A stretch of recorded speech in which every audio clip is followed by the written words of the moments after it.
the notion you described as kind of provably beneficial systems, and what makes it beneficial by definition? We don't really want intelligent machines in the sense of machines that pursue objectives that they contain. Right. What we want are machines that are beneficial to us. So what we're actually doing is we're saying, okay, instead of writing algorithms that find optimal solutions for a fixed objective, we write algorithms which solve this problem, the problem of functioning as sort of one half of a combined system with humans.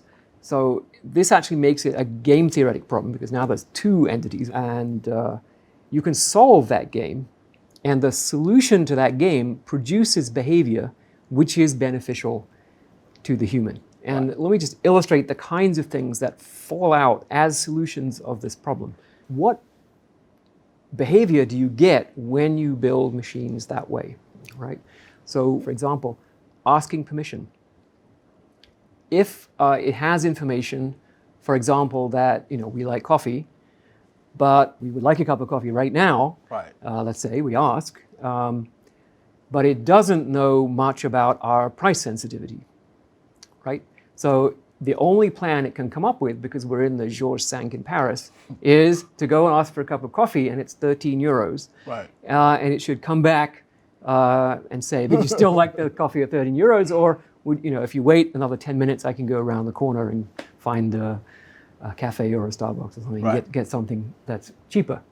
So that's in a microcosm, one of the things it does, ask permission. It allows itself to be switched off because by the first principle, right, it wants to avoid doing anything that's harmful to us. But it knows that it doesn't know what constitutes harm. Right.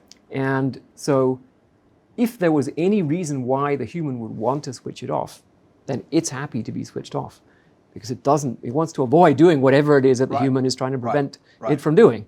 Right. And that's exact opposite of the machine with a fixed objective, which actually will take steps to prevent itself from being switched off because that would prevent it from achieving the objective. So when you solve this kind of problem, this game, where the machine's half of the game is basically try to be beneficial to the human, it will do things to learn more. So asking permission allows it to learn more about your preferences. It will allow itself to be switched off. It's basically deferential to the human, and it doesn't matter. See, unlike the case where you've got the fixed objective, which is wrong, the more intelligent you make the machine, the worse things get, right? The harder it is to switch it off, the more far-reaching the impact on the world is going to be.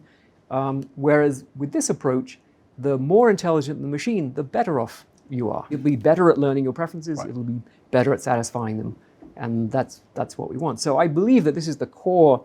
I think there's lots of work still to do, but this is the core of a different approach to what AI should have been all along.